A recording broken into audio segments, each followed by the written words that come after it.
This message is for any Asian MAGA out there. We're next. I want to remind you that we are closer to the undocumented immigrants that are being deported right now than we are to them. We have more in common to the undocumented immigrants than we do to them. You remember how quickly MAGA turned on us during COVID, and it didn't matter if you were Chinese, Vietnamese, Korean, Japanese, Filipinos. To them, we were just chinks responsible for the China flu. It is foolish and frankly embarrassing that you think just because you wear the red hat that you're going to be spared when your time comes. This country is never going to be pure enough or white enough, and they are never going to accept you the way that you accept them. They have forgotten that they too have immigrants' blood in them, but let us not forget the crazy, difficult journey our parents, grandparents, great-grandparents took to get here, to escape their country for a chance of a better life. This is not it. Everybody deserves that chance. I was the one that reported 452 illegals apprehended at the Hyundai mega plant construction site yesterday near Savannah. A woman who just went online bragging about being the reason 475 people were just arrested. It didn't go the way that you thought, did it? Because the way that you were so happy to share with the world voluntarily that you were the one that contacted ICE, that got that Hyundai plant that was in the middle of being constructed, completely shut down. And over 400 people arrested, most of them being Koreans, which you seemed kind of confused about until you realized that Hyundai is owned by Koreans. And that the reason they had so many people from other countries here was because they knew they were going to have to train Americans to do this job. Because all of their instructions from Korea were in Korean. So they got approval to send people here to the United States to construct their massive facility in the way that you were like, oh, they were here illegally.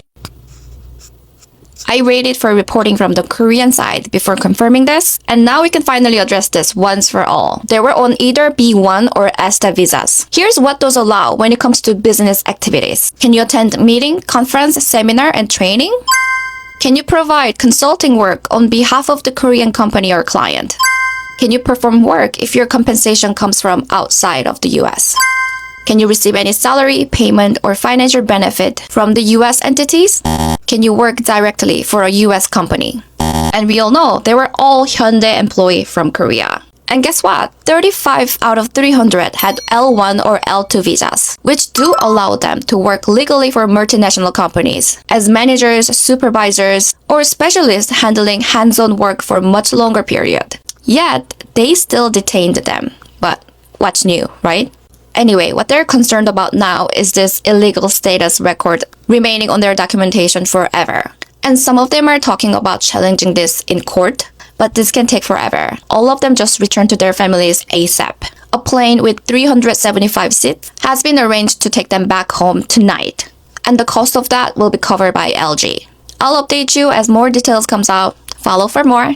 To that lady who called for ICE to go and raid that Hyundai plant over there in Georgia, I hope you have the day that you deserve. They detained 500 workers, and out of 500 of those workers, 450 of them was South Korean. Okay, so let me get this right. So South Korea opened up that plant in Georgia to bring business to the U.S. and to bring jobs to the U.S. And they sent their qualified people to train Americans on how to do that job. And yet they got detained. Not only possibly did you just cost the state that you currently reside in billions of dollars, but if South Korea decides to cease operations and just shut the whole damn plant down, did you think that far ahead? See, that's be your problem. Y'all don't think that far ahead because you can't even see past your own nose. So you're talking about, oh, it's going to open up over 400 jobs for Americans. It ain't going to be no job if the plant not there anymore. I mean, if over 400 jobs was opened up to Americans, who gonna train them? Y'all just detained their trainers. Karens don't call the manager anymore, they call ICE. And in Georgia, that phone call shut down a whole plant. So over the weekend, ICE raided the Hyundai plant in Georgia. And you know who set it off? A woman named Tori Branham. Yeah, Tori picked up the phone and called ICE like she was reporting noise in the neighborhood to the HOA president. But no, she was reporting workers. And here's the kicker. She's running for Congress as a Republican. Now, here's the part they don't really want you to know. Most of those workers from the raid were not undocumented. They were actually here legally through a government program. The government knew it, and Tori knew it too when she made the call. But still, ICE showed up anyway. Because see, let's be real. None of this is ever about legality. It's about making sure folks know they're not welcome. And that, you all, is the American-made truth. When Karens run out of neighbors to call on, they go call the feds. Because see, Karens are American-born, bred, and raised. And their natural habitat is other people's business. So while Tori is out here weaponizing ICE as her campaign commercial, you need to understand the bigger picture. This is what happens when xenophobia isn't just tolerated, it's actually rewarded. The system doesn't need you to be guilty of anything. All it takes is one phone call from a wannabe congresswoman, and boom, lives flipped upside down. So Georgia residents, y'all better pay attention. Because if this is what Tori does as a resident Karen, imagine what she'll do with a seat in Congress. Outrage is spreading online after a white woman called ICE on a Russian-owned factory in Georgia. This incident has sparked major conversations, and many are saying Asian Americans just got a wake-up call about racism, profiling, and how quickly things can escalate. Let's break it down.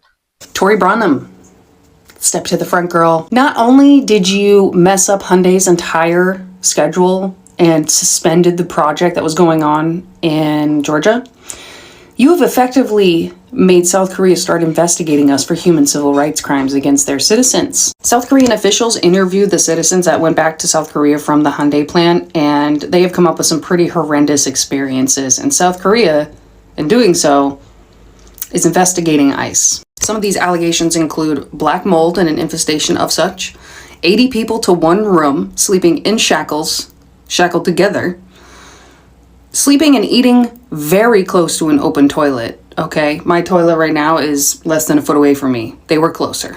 South Korean government even said that these people that they interviewed said that they were treated like violent criminals, and the guards were consistently mocking them. And although the president said that hopefully this is just a bump in the road, they are going to investigate the United States and ICE for what they did to their citizens who were just trying to work. I hope it was worth it, Tori.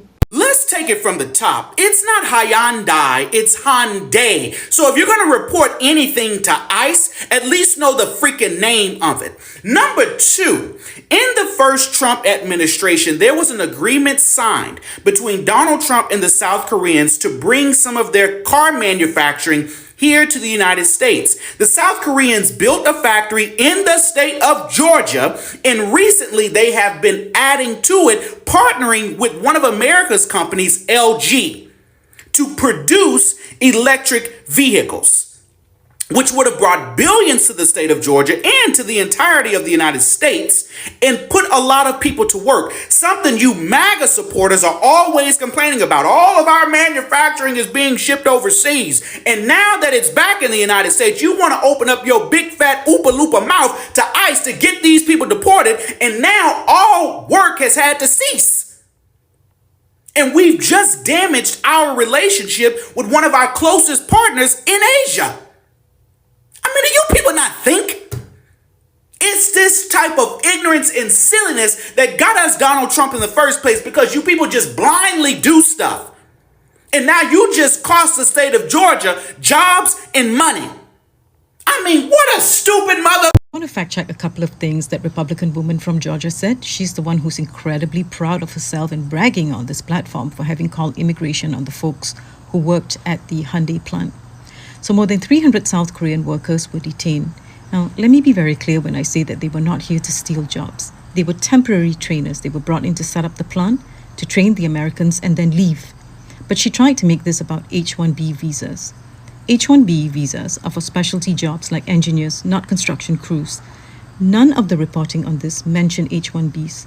The raid was about visa overstays and unauthorized work, not H-1Bs. And she also claimed that Georgia gave Hyundai money for jobs that never happened. This is wrong. The $1.8 billion incentive package only pays out if jobs are created. And she even exploited a worker's death, calling it a $150,000 lawsuit. And this is false. That number came from a different fatality in 2023. It was an OSHA citation, not a lawsuit. So she mashed these tragedies together to push her narrative. Meanwhile, South Korea is outraged, as they should be. And America's biggest EV investment, $7.6 billion, is at risk. Let me be very clear once again and remind you that Korea has lived through fascism before and recognized what is happening here instantly. And they acted with chilling swiftness, no noise, no posturing, just taking care of their people. And none of this is about American workers or safety. It's about one reckless politician weaponizing her position to get herself noticed. I've always known that Asian people have a hard time living in the US, but I didn't know all it takes to detain over 300 people is just one call from a white lady. When South Korea is trying to invest in the US and sending people over to train people and create job opportunities, a white lady can just destroy that with one phone call. I thought Trump wants the foreign countries to invest in the US. I thought he wants manufacturing in the US. Also, I'm trying to hide my angular colitis, not trying to be cute. I'm not sure what's the end game here. So when you actually get rid of all of the immigrants, all of people who are even in the US legally with visas, what's left to get rid of? People who dance really easily? People who have dark hair? I don't know, what's the end game here? Vegans? Breaking news. The 475 undocumented immigrants at the Hyundai facility that were detained by ICE agents were here on visas, in a part to set the new Hyundai plant up. Yes, they were Koreans coming from their country to this country to help set up on a temporary visa. However, for some reason, ICE agents screwed that up and decided to detain everybody on false information. That information obviously didn't include the fact that this government had actually worked out a deal with Korea to actually have all of these people come over to help set up. And if you weren't aware, the Hyundai facility is a $350 billion project that Hyundai was pouring into our economy to help grow it, since we have obviously alienated countries like Canada and Mexico. But Korea decided to come in to do this facility, had brought their own tech support in to actually set the whole thing up, and that the people that were detained were actually on work visas trying to help set up the facility so that Hyundai could hire local businesses when it opens in its grand opening next year. What do you guys think? Please leave a comment, repost. A Hyundai plant in Savannah, Georgia was just raided by ICE that detained about 500 people, and over 300 of them were Korean nationals. Like, this is major. Like, I talked about the Jakarta method a couple days ago. The US did the same thing in Korea, in Jeju, where there was a socialist movement in Korea, and the US did not like that. So the US killed hundreds of thousands of Koreans and made South Korea a major US military stronghold in the East. So a couple months ago, when China, Japan, and Korea had a little meeting, and we were all just like, that is wild, given the history. Like, the Korean government, like, they are not going to be happy about this. And this is just like another pebble in the pail toward perhaps Korea pushing against US military occupation. Because it's interesting, like, growing up Korean in America, like, we're fed this lie about the US in Korea, how like the US like liberated us. But when you actually look at the history, baby, it's like so far from the truth. I don't know. Also, I miss 101, wearing my 101 t-shirt today. This was never about immigrating here legally, because all these Korean nationals were here legally, working, building infrastructure for the US on American soil. And if they can be detained, if you're Korean living in the United States right now and you don't think that this has anything to do with you, or you're not bothered by this, baby, you better gird your loins. So Koreans are actually one of the most racist people on this planet, especially towards other Asian countries like Japan, China, Philippines. I mean, we have a derogatory term for every single Asian race out there. It's actually crazy. And I look like a Southeast Asian, right? So whenever I go back to Korea and I hear these derogatory terms, I'm just like, what the actual fuck? But on the flip side, Koreans also idealize white people like crazy amounts. And there's literally a saying in Korean called 백마탄다, which refers to riding a white horse, which is a euphemism for sleeping with a white person, right? And to be honest, Korea's never really been that multicultural of a country, right? So like fair. However, because of like media and Western influences, like every Korean just wants to become pale and white. To be honest, like if you want to look pale, if you want to look white, I mean, it's completely up to you, right? So I'm not going to judge you for that. It's your choice. But like, at least don't be racist to people that don't look white, right? The other thing is like, Korea is such a looks-oriented society, right? I mean, you'll notice this if you live in Korea versus in the West. When you meet a Korean, like within the first couple of seconds, they'll literally comment something about how you look. For example, I have quite a big eye for an Asian, so they'll say, oh, you've got a big eye, for instance. Whilst in the West, I don't think I've ever had a situation like that. Okay, like people usually mean it as a compliment and like, fine, thank you. But at the same time, it just shows that the whole society is very much hinged on looks itself, versus in the West, other values might be more important. That being said, I think like, especially with younger generation these days, like with looks maxing and all that shit coming up, like, generally like society has trended more towards like, favoring people that are better looking, for instance, that fit more towards a certain standard of things, which I think it sucks generally, but in Korea, it's like 100 times more intensity. And I really feel this when I, for example, go to a restaurant or go anywhere with my really good looking friend.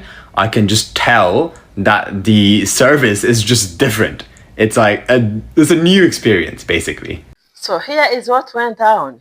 An Asian-owned factory was operating normally, and a white woman, for reasons still being debated, decided to call ICE.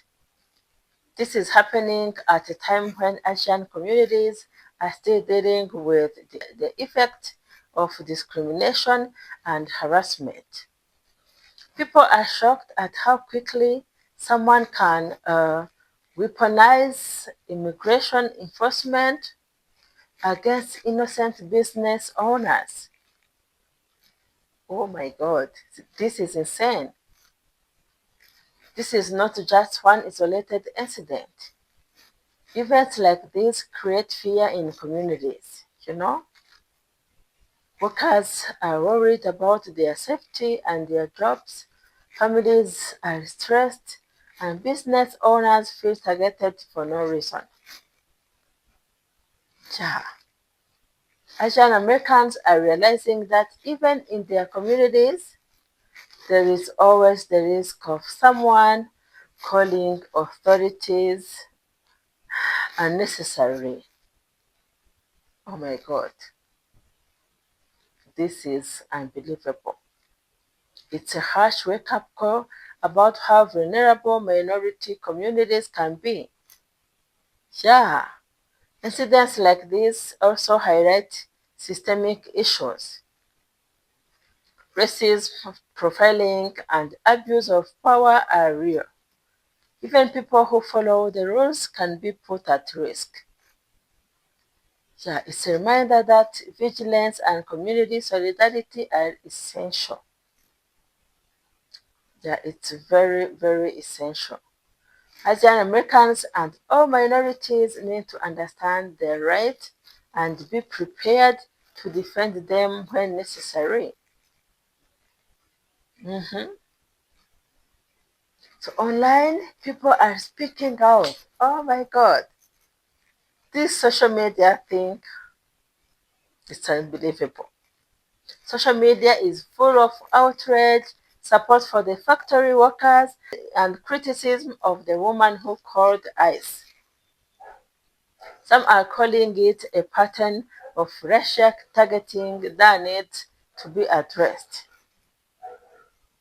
This moment has sparked conversations about how Asian Americans can protect their businesses, their workers, and themselves in hostile situations. The wake-up call here is about awareness, preparation, and standing together as a community. This is all we want. This is all we need. It's also about speaking out when injustice happens and ensuring that these incidents are publicized so they don't get swept under the rug.